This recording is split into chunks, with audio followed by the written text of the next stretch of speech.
Bueno, seguimos entonces con esta segunda parte. Estábamos hablando acerca de lo que nos enseña el catecismo con respecto al Antiguo Testamento, y en base a eso ya vamos a poder entrar en materia con la epístola a los Hebreos. Les voy a dejar una tarea para esta semana y ustedes pueden leer la epístola a los Hebreos, comenzando desde hoy en la noche. Otro momentito, lleguen a su casa, no vayan a ver la novela, no, que mejor pónganse a leer la epístola a los Hebreos. 3 capítulos que lean hoy. 3 capítulos hoy, 3 capítulos mañana. La epístola a los Hebreos tiene 13 capítulos. Entonces usted lee 3 capítulos durante los próximos 4 días y el último día usted lee 4 capítulos. Y ha leído la epístola completa. Perdón. Entonces, así va a ir teniendo una idea en base a lo que nosotros vamos a ir ya hablando, porque vamos a ir leyendo también acá, vamos a ir desglosando algunas partes, ya desde la perspectiva de un bosquejo. ¿Qué es un bosquejo? Un bosquejo nos da un punto principal que va desarrollando en otros puntos, que va desarrollando una idea. Entonces vamos a ir viendo el bosquejo de la epístola a los Hebreos para ir entendiendo el mensaje central. Ahora, dentro de la epístola, y esto lo que estamos haciendo aquí es una exégesis, o sea, es un estudio, donde vamos viendo ideas, palabras, claves, para entender el contenido, el mensaje central de la carta, en este caso, Hebreos. Ahora, un detalle bien importante, tenemos que ver que tiene palabras claves. Hay una palabra bien clave en toda la epístola, y es la palabra mejor. Habla de una palabra, esa palabra mejor se presenta en varios versículos entre toda la epístola.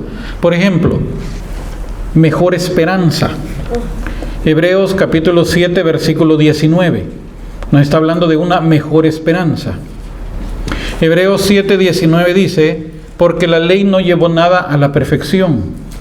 Es la introducción a una esperanza mejor por la cual nos acercamos a Dios. No vamos a entrar en detalle a explicar este versículo, pero para que ustedes vean que aquí hay una palabra clave: mejor.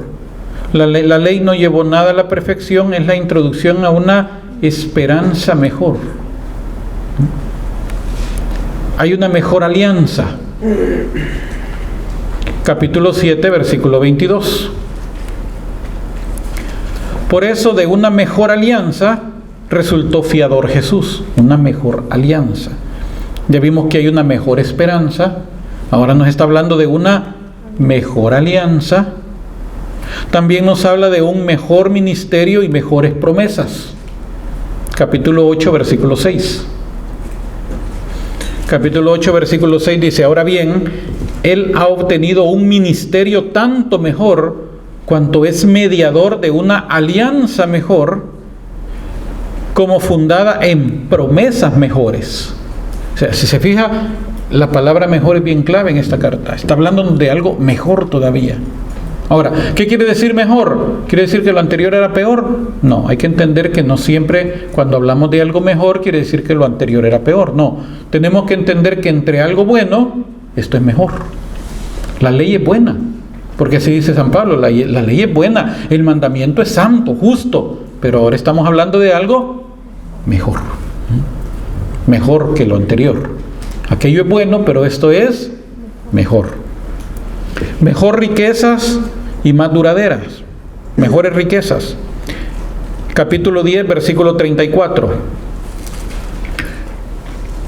Pues compartiste los sufrimientos de los encarcelados y os dejasteis despojar con alegría de vuestros bienes, conscientes de que poseíais una riqueza mejor y más duradera. Una riqueza mejor. Aquí ya nos está hablando de que lo que se tenía, como decía San Pablo, ¿de qué sirve ganar el mundo entero si se pierde el alma? Entonces aquí está diciendo que esta gente, y esto era bien interesante, hermano, fíjese que cuando uno lee la vida de los primeros cristianos, especialmente la parte de la historia eclesiástica que no está en la Biblia, pero es parte de la historia, especialmente algo que se llama el martirologio romano, que es la historia de los mártires. Eran gente que los despojaban de todo. Les quitaban propiedades, les quitaban hijos, les quitaban todo. Y los mataban por Cristo. Hoy no queremos ni sufrir ni un desprecio en la iglesia, y esa gente estaba dispuesta a morir por Cristo. ¿El martirio está vigente? Sí, se sigue dando martirio, pero sabe que hoy el martirio ya no es como antes. Hoy el martirio ha cambiado. ¿Sabe cuál es el nuevo martirio que muchos cristianos están enfrentando? A nivel digital. Cuando alguien viene y alguien es atacado a nivel de redes sociales a destruirle su vida, a destruirle ministerio, a destruirle familia, a nivel digital. Ese es el nuevo martirio de ahora.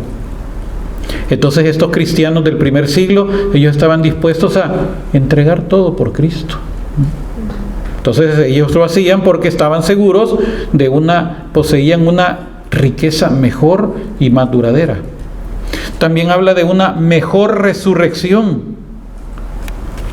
Aquí sí está un poco raro esto, porque ¿cómo que una mejor resurrección? Quiere decir que hay una resurrección que es buena, pero hay una que es mejor. Fíjese lo que dice. Hebreos 11:35. Algunas mujeres recobraron resucitados a sus muertos. Unos fueron torturados, rehusando la liberación por conseguir una resurrección mejor. Esto es lo que la iglesia ha llamado el bautismo en sangre. ¿Sabe usted que el bautismo está el bautismo en agua y está el bautismo en sangre? ¿Sabe usted cuál es el bautismo en sangre? El martirio. El martirio es el bautismo en sangre y está en la doctrina. El bautismo, el martirio es el bautismo en sangre, o sea que fueron bautizados en su propia sangre. Entonces los que estuvieron dispuestos a morir mártires es porque esperaban una resurrección mejor.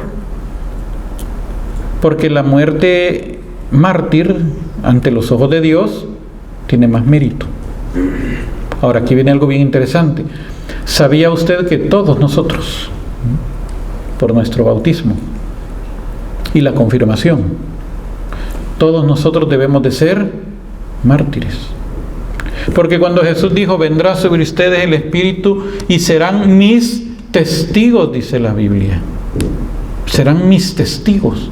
La palabra griega que aparece ahí es, serán mis mártires. La palabra mártir quiere decir testigo. Entonces una correcta traducción debería de ser, van a recibir el Espíritu Santo y ustedes van a ser mis mártires. Pero cuando hablamos de mártir, estamos hablando que yo tengo que estar dispuesto incluso a morir. ¿Saben ustedes que el Papa usa zapatos rojos? ¿Sabían ustedes eso? No. Tienen que leer. Ya no vean la Rosa de Guadalupe, hermano. Pero aquí tenemos una situación. El Papa actual no usa zapatos rojos. Él sigue usando los zapatos negros de antes. Y cuando le cuestionaron que por qué no se ponían los zapatos rojos que han usado los papas desde... Él dijo, no, porque todavía están buenos estos zapatos, dijo. Ay, qué sencillo, pero hay un problema. El zapato rojo en el Papa significa que él está dispuesto a derramar su sangre. Eso significan los zapatos rojos en el Papa. Que está dispuesto a derramar, porque hubieron muchos papas que fueron mártires. Entonces el Papa tiene que darnos el primer ejemplo de tener los pies ensangrentados como mártires. Entonces, los cristianos debemos de estar dispuestos a buscar una mejor resurrección, dar la vida por Cristo. También nos habla de algo mejor para nosotros. Hebreos 11:40. Aquí Hebreos en este pasaje está comparando a los héroes del Antiguo Testamento en comparación de nosotros los cristianos. Pero mire lo que dice Hebreos 11:40. Dios, y el capítulo 11 es el capítulo relacionado con la fe, que vamos a ver más despacio en próximas sesiones.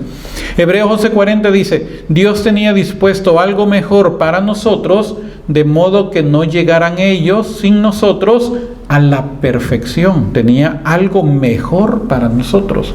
Está hablando el capítulo 11 de todos los héroes de la fe.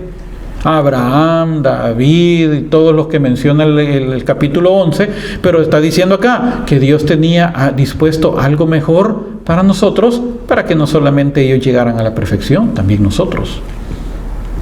Y por último, nos habla la epístola a los Hebreos de una mejor sangre.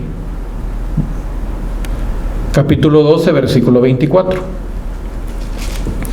Capítulo 12, versículo 24 dice: a Jesús, mediador de la nueva alianza, y a la sangre derramada que habla mejor que la de Abel. Sangre derramada que habla mejor que la sangre que derramó Abel. En los programas que acabo de estar grabando, precisamente hablo sobre el contraste entre Caín y Abel. Los dos creían en Dios. Los dos ofrecieron sacrificios. Cada quien ofreció lo que tenía. Muchos dicen, Dios no recibió el sacrificio de Caín porque él ofreció cereales y Dios quería que se ofreciera un corderito. No, porque Caín no podía ofrecer un cordero. ¿Sabe por qué? Porque él no era ganadero, él era agricultor. Entonces él no podía ofrecer lo que no tenía. Cada quien ofreció lo que tenía. Entonces Abel era pastorcito de animalitos, Caín era labrador. Entonces Caín trajo de lo que él había cosechado, ofrece el sacrificio a Dios, y cuando empieza a subir el humo se fue así, no subió. Cuando Caín ofrece su animalito, el humo sí subió. Entonces ahí se entiende que Dios recibe el sacrificio de Abel y rechaza el sacrificio de Caín. Ahora la pregunta era, pero los dos estaban ofreciendo un sacrificio a Dios. ¿Por qué entonces Dios acepta uno y rechaza otro? La misma palabra de Dios nos da la clave. Nos dice claramente que cuando él se enojó, se molestó porque Dios no había recibido su sacrificio, Dios le dijo, es que si hicieras el bien, el pecado no te domina. Tú lo dominarías a él. Entonces, ¿cuál era el problema de Caín? Que Caín ofreció un sacrificio viviendo en pecado. No lo recibe Dios. Por eso todo lo que nosotros hacemos, si lo hacemos en pecado, no es recibido. ¡Ay, pero yo hago eso! No es recibido. Y el día que se muera, va a escuchar aquellas palabras terribles de Jesús. Cuando usted venga y le diga, pero Señor, ¿por qué me vas a echar al infierno? Si en tu nombre yo serví, en tu nombre yo hacía esto, en tu nombre yo cantaba, en tu nombre predicaba, en tu nombre. ¿Y qué va a decir Jesús? Sí, pero no te conozco. Terrible. Por eso es que uno tiene que tener cuidado en no vivir tanto una religión, sino una relación con Cristo. Porque religión podemos vivirla todos. Somos muy buenos para la religión, pero no tenemos relación con Cristo. Entonces estamos como Caín, ofrecemos, pero no es recibido. Entonces aquí está diciéndonos de que Jesús es mediador de la nueva alianza y a la sangre derramada, porque ¿qué pasó con Caín? Cuando vio que no recibió Dios su sacrificio, ¿qué hizo Caín? Se enojó, pero ¿ese enojo a qué lo llevó? A matar a Abel. Y eso es lo que ocurre con el religioso impío, el religioso inconverso. Es religioso pero es inconverso. Es religioso pero es impío. Entonces el religioso impío, el religioso inconverso, no soporta, no tolera al que tiene una relación con Cristo y lo persigue. Y eso lo vemos en todas partes, lo hemos visto a través de la historia. Siempre el religioso impío persigue al que le estorba porque tiene una relación. ¿Por qué cree que mataron a Jesús? ¿Por qué cree que mataron a los apóstoles? Porque les estorbaban. Jesús les estorbaba a los fariseos. Porque la vida de Jesús, el mismo libro de Eclesiástico, de Sabiduría, perdón, el capítulo 1, 2 de Sabiduría, habla precisamente de eso. Pongámosle trampa al justo. Su presencia nos es molesta, decían los malvados, que se cumplió en el tiempo de los fariseos, religiosos, muy religiosos. Pero Dios no aceptaba esa religión. Y como Jesús les estorbaba, porque Jesús les decía claramente, ustedes por fuera se ven bien, pero por dentro están podridos, les decía Jesús. ¡Ay, Jesús atacaba a los de su religión! No los atacaba, les hacía ver su pecado. No era ataque, les hacía ver su hipocresía religiosa. Entonces, ¿qué hacían estos religiosos? Lo persiguieron hasta que lo mataron. Y siempre le mandaban gente a espiar, a escuchar qué es lo que decía para tener algo de qué acusarlo. Y como nunca le encontraron nada de qué acusarlo, ¿sabe qué hicieron? Se inventaron. Y lo inventaron y lo llevaron a Pilato con acusaciones falsas. Porque como no pueden hacer nada más, lo único que les queda es calumniar, mentir. Cuando lleguen delante de Dios, pero Señor, en tu nombre yo defendía la fe. Para afuera. Para afuera. Aquí no sirve esto. Ay, Señor, en tu nombre yo iba a retiro. Para afuera. ¿Para qué te sirvió? Era bueno sirviendo, pero no servía de nada. Podía servir allá, pero aquí no servía de nada. Entonces, habla de esta mejor alianza, de esta mejor sangre, que habla mejor que la de Abel. Ahora, la carta a los hebreos se puede dividir en dos partes importantes: la parte doctrinal y la parte práctica. Parte doctrinal y parte práctica. Porque aquí viene otro detalle bien interesante, hermanos. La doctrina, para que sea válida, para que sea, ¿cómo decirle? Se me fue la palabra, la tenía en la punta de la lengua. La doctrina tiene que llevarse a la práctica. Si no, se vuelve letra muerta. La doctrina tiene que practicarse. Por eso dice que tenemos que ser hacedores de la palabra y no solamente oidores de la palabra. Tenemos que ser hacedores de la palabra. Pero para poner en práctica lo que enseña la palabra, ¿qué tenemos que hacer? Conocer la palabra. Un día yo siempre enfatizo esto y digo, hermano, lea la Biblia, lea la Biblia, lea la Biblia. Siempre enfatizo lo mismo, lea la Biblia. Y vino alguien que se la lleva de muy inteligente y me dice, la Biblia no se lee, se practica. Y Dios santo, ¿cómo se va a practicar lo que no se sabe entonces? ¿Cómo se va a practicar lo que se desconoce? ¿Cómo me venís a decir que no la voy a leer pero que la tengo que practicar? ¿Cómo? Entonces, ¿cómo voy a practicar lo que no conozco? Por eso, lea la Biblia, porque la fe no solamente es de conocerla, también hay que practicarla. Entonces la carta tiene dos partes, la parte doctrinal y la parte práctica. Ok, entramos ya a la carta a los hebreos. La primera sección nos está hablando acerca de la preeminencia de Cristo. Versículos del 1 al 3. Aquí nos está hablando primero de una preeminencia sobre los profetas mismos. Ahora, fíjese qué bonito cómo comienza la epístola a los hebreos. Muchas veces y de muchas maneras habló Dios en el pasado a nuestros padres por medio de los profetas. O sea que Dios siempre nos ha estado hablando. Y habló de diferentes maneras. Muchas veces y de muchas maneras habló Dios en el pasado a nuestros padres por medio de los profetas. En estos últimos tiempos nos ha hablado por medio del Hijo, a quien instituyó heredero de todo, por quien también hizo el universo. Entonces ahora nos está dando la preeminencia de Cristo, incluso sobre los mismos profetas. Los profetas eran muy venerados en Israel. ¿Quiénes eran los profetas? Profeta significa el que habla de parte de Dios. En este caso, profeta de Dios, el que habla de parte de Dios. Porque Baal también tenía sus profetas. Eran los profetas de Baal, los que hablaban en nombre de Baal, pero sus profecías eran falsas. Por eso la regla en la Biblia dice que la profecía del profeta, para que sea verdadera, sea conocida como verdadera, tiene que cumplirse. Si no, es un charlatán. Entonces, si alguien va a dar una profecía, tiene que cumplirse.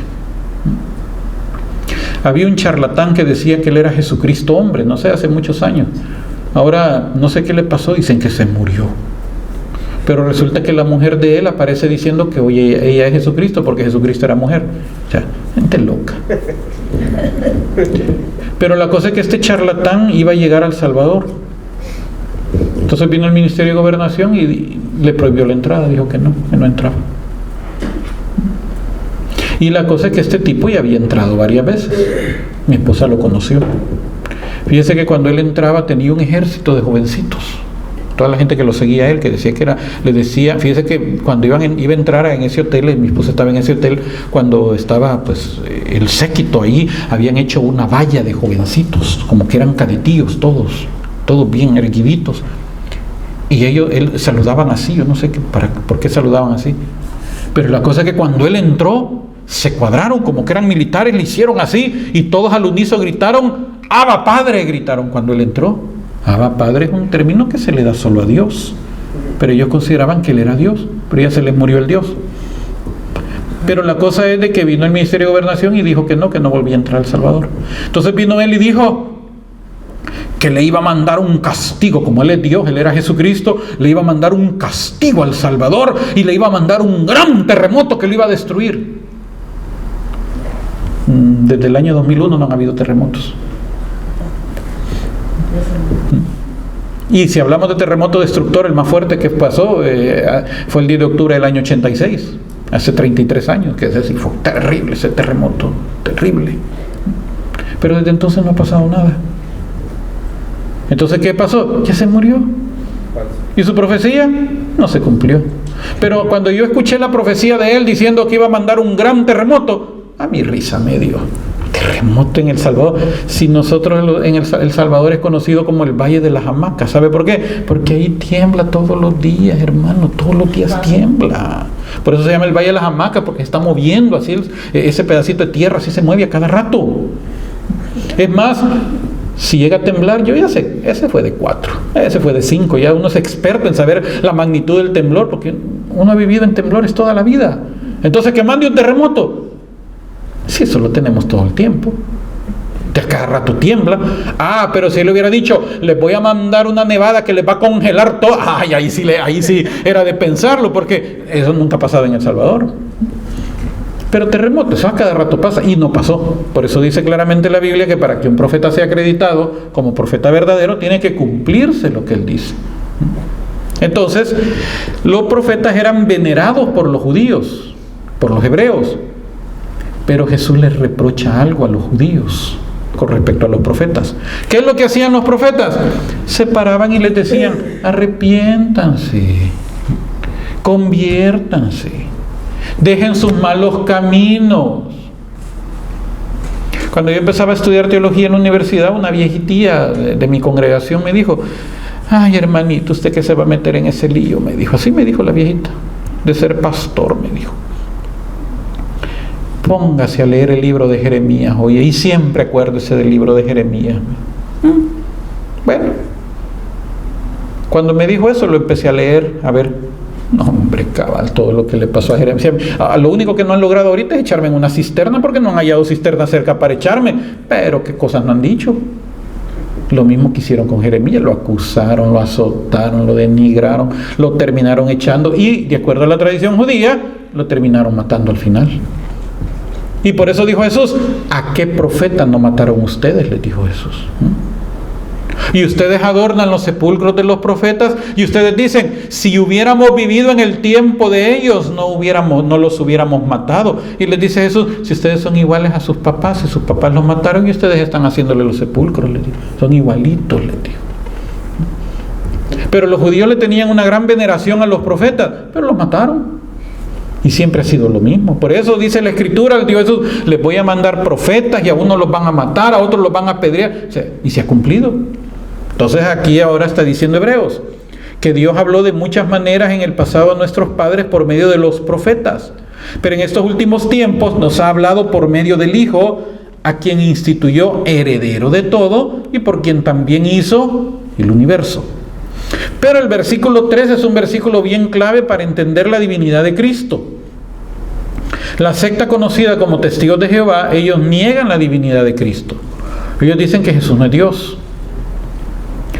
Luz del Mundo dice que Jesús no es Dios. Ellos dicen, es el Hijo de Dios, pero no reconocen la divinidad de Cristo.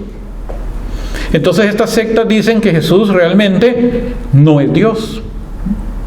Algunas líneas de los jesuitas en nuestra iglesia tampoco creen que Jesús es Dios, aunque parezca sorprendente, pero es la verdad. Un día, cuando yo colaboraba en una radio católica en mi país, en lo que nos estábamos alistando para ir a misa, íbamos a misa ahí en la instalación de la radio. Entonces había un programa a las 10 de la mañana, la misa era a las 11, y de repente era un programa de un padrecito, un sacerdote. Y miren, hermano, de repente voy escuchando al padre que dice así, y es que la verdad, dijo, que Jesús no era Dios, dijo. Jesús era un profeta, como todos los profetas del Antiguo Testamento. La gente lo hizo Dios. El cristianismo lo convirtió en Dios.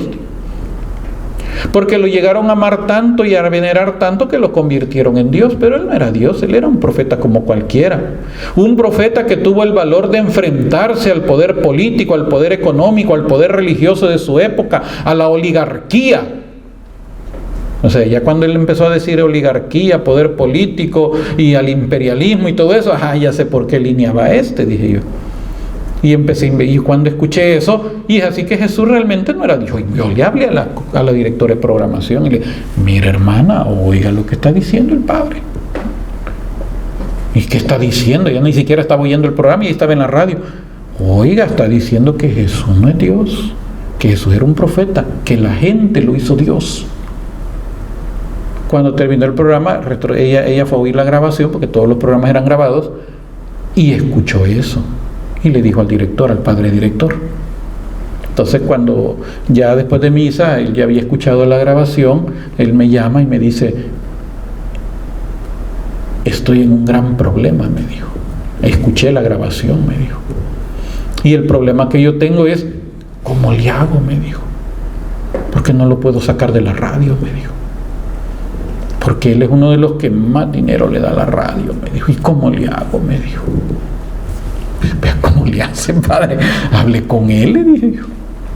Pero no puede estar enseñando que Jesús no es Dios. Usted sabe que no puede estar enseñando.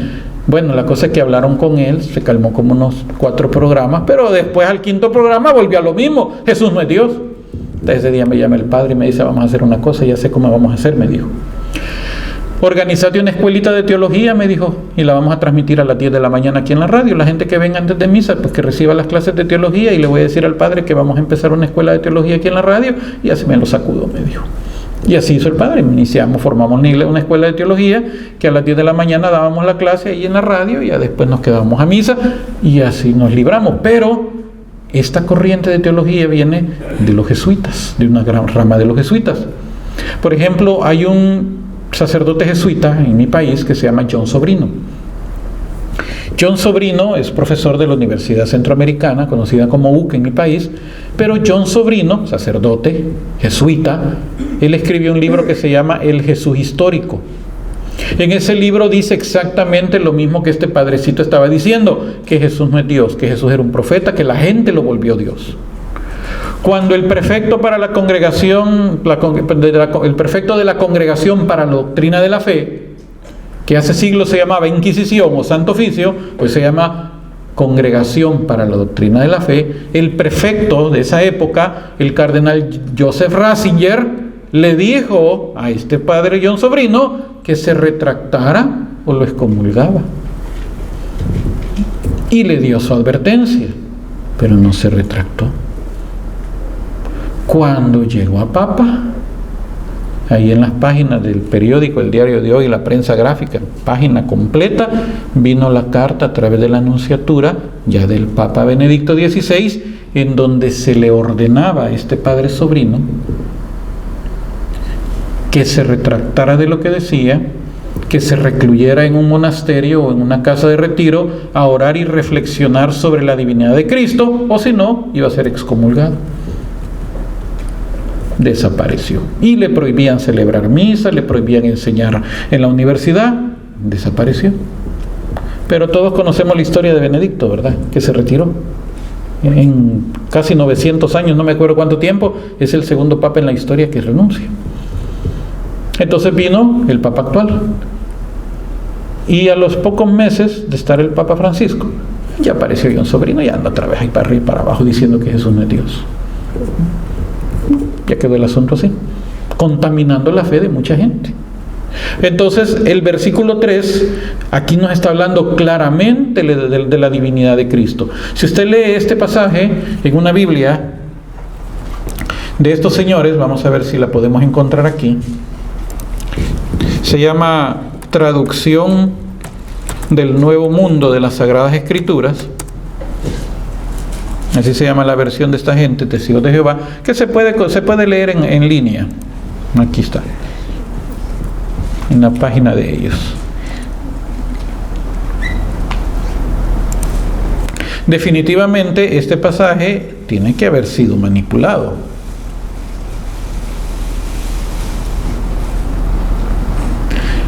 y exactamente está manipulado.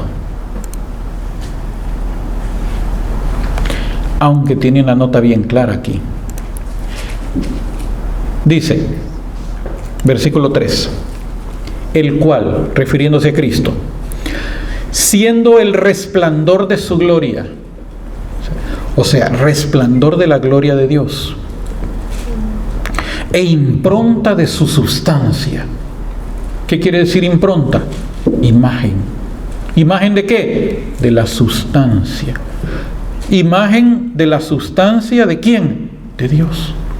O sea que Jesús es la imagen de la sustancia. Aquí es donde tenemos que entender la Trinidad. La Trinidad la entendemos con la sustancia. ¿Qué es la sustancia? De lo que está hecho, de lo que conforma. Termino de leer el versículo para explicar bien esto. El cual, siendo el resplandor de su gloria e impronta de su sustancia, y el que sostiene todo con su palabra poderosa, llevada a cabo la purificación de los pecados, se sentó a la diestra de la majestad en las alturas. La impronta misma, la imagen misma de su sustancia. Expliquemos esto de esta manera. Aquí tengo esta botellita. ¿Qué es lo que hay aquí? Agua. ¿Cuál es la fórmula química del agua? H2O. ¿Qué quiere decir? Dos moléculas de hidrógeno y una de oxígeno. ¿Verdad que sí? Ahora vengo yo y esta botella la pongo en el freezer toda la noche. En la mañana, cuando yo saque esta botella del freezer, ¿cómo va a estar? Ahora, ya no va a estar en estado líquido, sino que va a estar en estado. Ahora, al congelarse, ¿la sustancia cambió? ¿Dejó de ser H2O o sigue siendo H2O? Sigue siendo H2O, lo único que hoy está en estado sólido. Entonces, si yo rompo esta botella, ahorita como está, ¿qué pasaría con esta agua que está aquí? Se derrama porque está en estado líquido. Pero si está congelada y yo rompo la botella, ¿qué ocurriría? ¿Se derrama?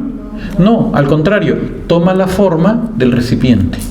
Entonces, lo que quedaría sería un bloque de hielo en la forma de la botella, pero seguiría siendo H2O. Esa es la sustancia. Ahora, dice que Jesús es la imagen misma, la impronta de la sustancia de Dios. Entonces, ¿qué es lo que es Jesús? Jesús es la imagen física de la sustancia de Dios. Por eso es que Jesús era hombre, pero también era Dios. Ahora vengo yo y en época de verano yo pongo ese bloque de pedazo de hielo, si hacen la botella solo, el pedazo de hielo ahí en el parking y lo pongo ahí que le dé el sol, ¿qué cree que pasaría en un rato? Va a ser líquida. Desaparece, vuelve a ser líquida, pero la dejo ahí todo el mediodía. ¿Qué cree que pasaría con esa agua? Se evapora. O sea que se convierte en vapor. Ahora, ¿ese vapor pierde la sustancia? ¿O sigue siendo H2O? No pierde la sustancia, sigue siendo H2O. Lo único que hoy está en estado gaseoso. Entonces encontramos que el agua tiene tres estados: estado líquido, estado sólido y estado gaseoso. Entonces así entendemos la Trinidad: Dios Padre, Dios Hijo, la imagen de su sustancia, Dios Espíritu Santo. Tres personas, un solo Dios, una sola sustancia. Entonces por eso está diciendo acá que Él es el resplandor de su gloria y la impronta de su sustancia, la imagen misma de su sustancia. Entonces aquí vemos ahora que Jesús es preeminente sobre los mismos profetas. Ellos veneraban a los profetas, pero Jesús es superior a los profetas. Los profetas hablaron de parte de Dios. Ahora Dios nos está hablando directamente a través de Cristo. Por eso es que en el Evangelio de Juan, capítulo 1, versículo 1 dice: en el principio era el Verbo estaba con Dios y el Verbo era Dios.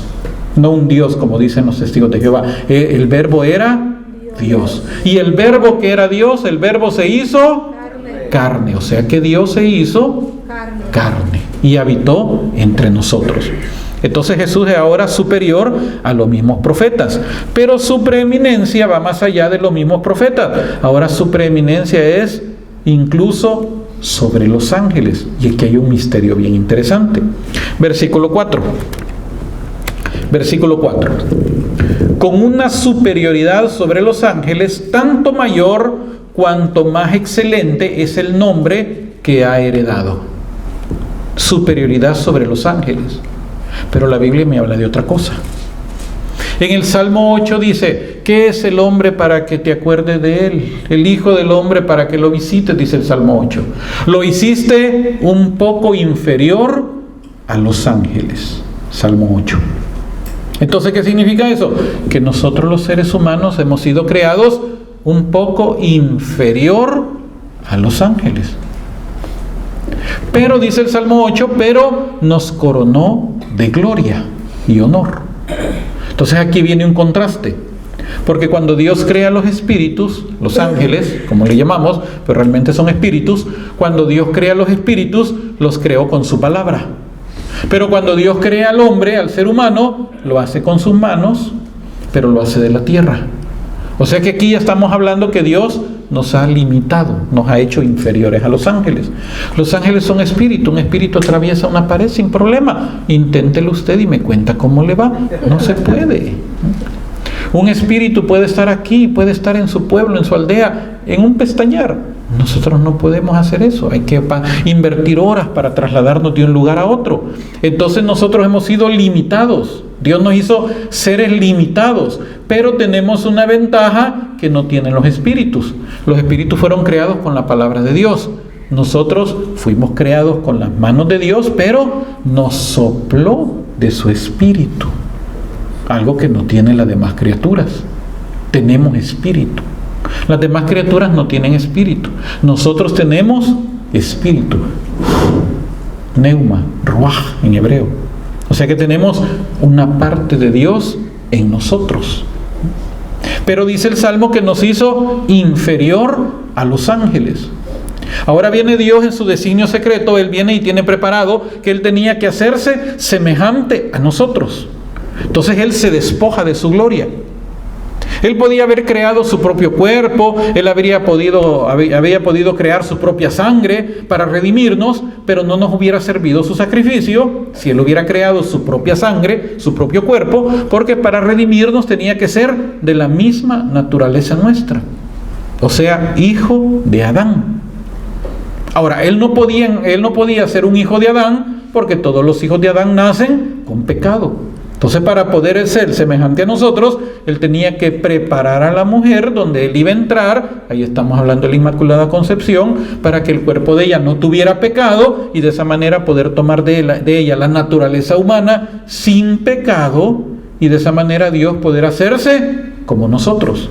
Pero el Salmo dice que nosotros somos inferiores a los ángeles. Entonces, ¿qué es lo que estaba haciendo Dios?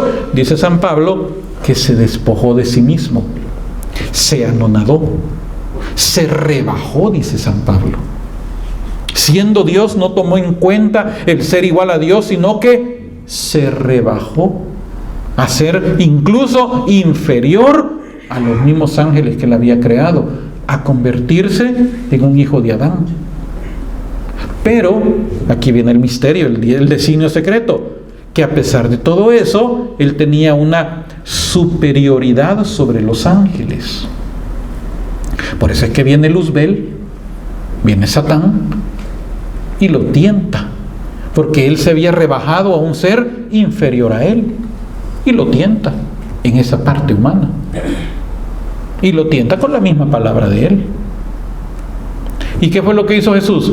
¿Cayó a las provocaciones de Él? No.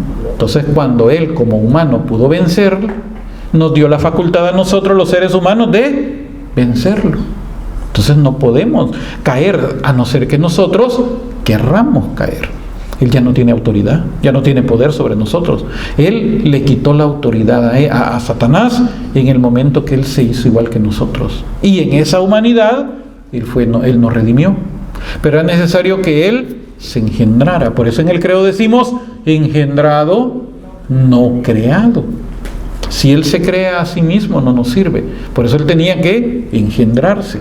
Entonces Él se despoja, se rebaja, pero a pesar de todo eso, Él mantiene esa superioridad a los ángeles, tanto mayor cuanto más excelente es el nombre que ha heredado. Entonces ahora vemos que Jesús tiene preeminencia sobre los profetas, que eran venerados por los judíos, y sobre los ángeles mismos, porque ahora Él es reconocido como este único Hijo verdadero del Padre, engendrado.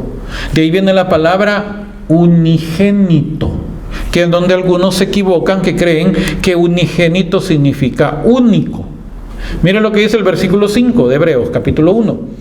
En efecto, ¿a qué ángel dijo alguna vez, hijo mío eres tú? Yo te he engendrado hoy. Y también yo seré para él un padre y él será para mí un hijo. A ninguno de los ángeles le dijo eso. Yo te he engendrado hoy.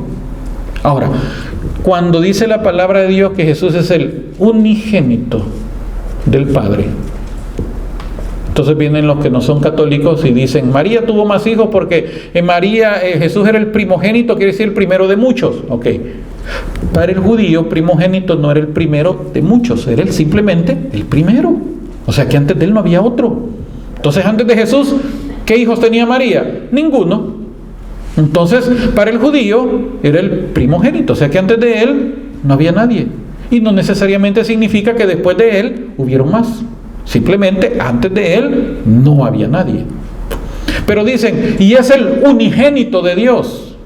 Entonces vienen aquí, se equivocan, dicen, primogénito porque fue el primero de varios, unigénito porque es el único de Dios. Sí, pero ¿qué quiere decir unigénito? No significa solo único. Unigénito significa, viene de la palabra griega, monogene. Monogene. Mono quiere decir uno, no chango, sino que uno. Mono quiere decir uno. Único. Gene quiere decir engendrado. O sea que Jesús es el único engendrado por el Padre, que lo convierte en hijo de Él por haber sido engendrado, pero también lo convierte de la misma naturaleza. Por eso decimos en el credo, engendrado, no creado, de la misma naturaleza del Padre. O sea, la misma substancia, la imagen de la substancia de Dios. Versículo 6. Y nuevamente al introducir a su primogénito en el mundo dice, y adórenle todos los ángeles de Dios. Entonces ahora está diciéndonos acá que se le ordena a los ángeles adorarlo. Y ustedes saben que solamente a Dios es al único que hay que adorar. Y si le está diciendo a los ángeles que lo adoren, entonces Jesús no era un ángel como cualquier otro. No como dicen los testigos de Jehová, que era un arcángel, que era Miguel, que era no sé quién. No, porque no podían adorarlo los ángeles si hubiera sido otro ángel, porque el único que se adora es a Dios. Entonces, si Dios le está diciendo a los ángeles que lo adoren, es porque entonces Jesús es Dios. Y del versículo 8 al 14 nos está diciendo el autor que Jesús es exaltado por encima de los ángeles al trono eterno, a la diestra de Dios. Exaltado por encima de todos los ángeles al trono, porque hay una jerarquía celestial, angelical. Está Dios en su trono, están los querubines, los que tienen acceso al trono de Dios, los que pasan todo el tiempo cantando y diciendo santo, santo, santo es el Señor, los querubines. Entre todos esos querubines había uno que era el querubín protector, que era el que tenía acceso directo, que fue el que se rebeló y fue expulsado, perdió su dignidad. Ya saben quién es, era un querubín, pero como era el primero en la jerarquía, por eso es muy poderoso. Y entre más cercanos al trono, más poderosos son. Entonces están los querubines, los serafines, los arcángeles, los ángeles, principados, dominaciones, potestades. O sea que en cuanto a la jerarquía, los más cercanos son más poderosos. Por eso es que de toda esta escala jerárquica de ángeles, cuando este ser espiritual se revela, dice que él se trajo la tercera parte de ellos, de todos los estratos. Eso significa que estos seres espirituales que se unieron a la rebelión de Luzbel, Estos seres espirituales de diferentes estratos, unos son más poderosos que otros. Por eso los que practican o hacen el exorcismo, exorcistas, ellos mismos dicen de que hay ciertas posesiones que son más difíciles de liberar que otras, porque hay ciertos demonios que son más poderosos que otros, son más fuertes que otros. Entonces puede durar mucho tiempo la liberación, porque a lo mejor no entra uno, han entrado un montón. Acuérdate que Jesús dijo, cuando el espíritu malo sale, anda buscando dónde. Después dice, voy a regresar donde salí, y si encuentra sola esa casa, o sea, fue liberada, pero no fue llenada con Cristo.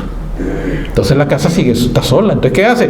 Va y toma 7 espíritus peores, o sea, más fuertes.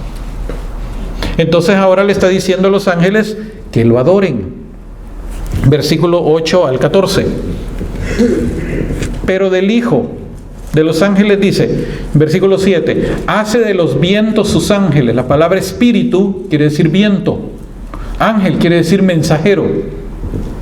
El nombre no es ángel, es espíritu. Ángel es lo que ellos hacen, mensajero. Hace de los vientos sus ángeles, o sea, hace de los espíritus sus mensajeros, y de las llamas de fuego sus ministros, los serafines. Pero del Hijo, versículo 8, dijo, tu trono, oh Dios, por los siglos de los siglos. O sea que el Hijo le está dando título de Dios. Tu trono, oh Dios, por los siglos de los siglos, y el cetro de tu realeza, cetro de equidad. Amaste la justicia y aborreciste la iniquidad. Por eso te ungió, oh Dios, tu Dios, con óleo de alegría entre tus compañeros. Y también tú, al comienzo, oh Señor, y fíjese que Hebreo lo que está haciendo es citando las Escrituras. O sea que el autor conocía muy bien las Escrituras. Lo que está citando son salmos. Y tú, al comienzo, oh Señor, pusiste los cimientos de la tierra, y obra de tu mano son los cielos. Ellos perecerán, mas tú permaneces. Todos como un vestido envejecerán, y como un manto los enrollarás, como un vestido, y serán cambiados. Pero tú eres el mismo, y tus años no tendrá fin. Esto lo dijo Isaías. Y el versículo 13 dice, ¿y a qué ángel dijo alguna vez? Siéntate a mi diestra hasta que ponga a tus enemigos por escabel de tus pies. Es que no son todos ellos espíritus servidores con la misión de asistir a los que han de heredar la salvación. Ahora no está hablando de otra parte importante de los ángeles. Los ángeles son espíritus servidores enviados por Dios para ayudar a los que vamos a heredar la salvación. Entonces los ángeles están entre nosotros. No los vemos, pero aquí están. Y los ángeles tienen una lucha constante por nuestra alma. Algunos santos que han muerto, que antes de fallecer tuvieron visiones. Entonces algunos santos narran que en el momento de su tránsito, o sea, cuando estaba su alma por separarse de su cuerpo, ellos pudieron ver la lucha que había entre su ángel de la guarda y los demonios.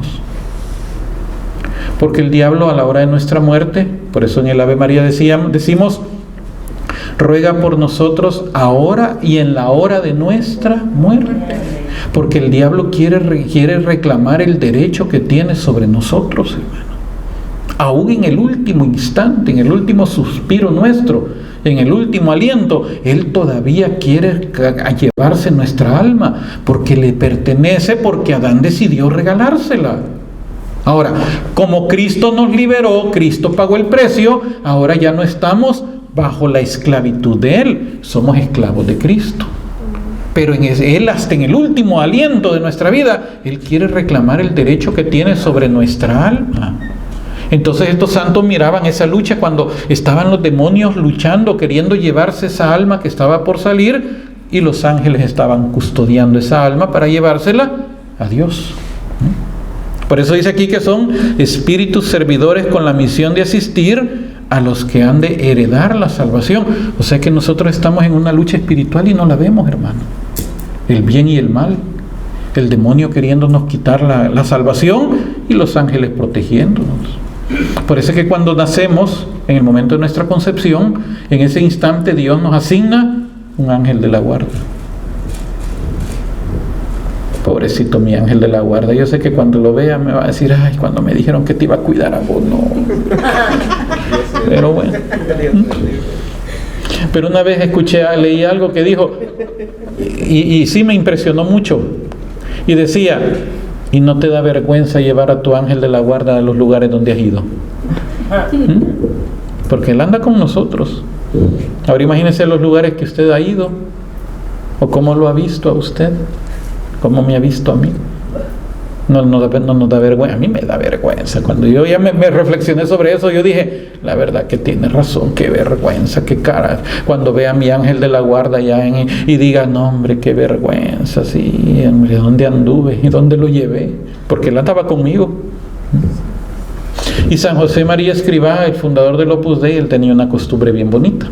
Él era muy devoto de los ángeles custodios, de su ángel custodio, y dicen que cuando él llegaba a un lugar y le abrían la puerta, o él abría la puerta, o iba a pasar por una puerta, él primero se detenía y de ahí pasaba.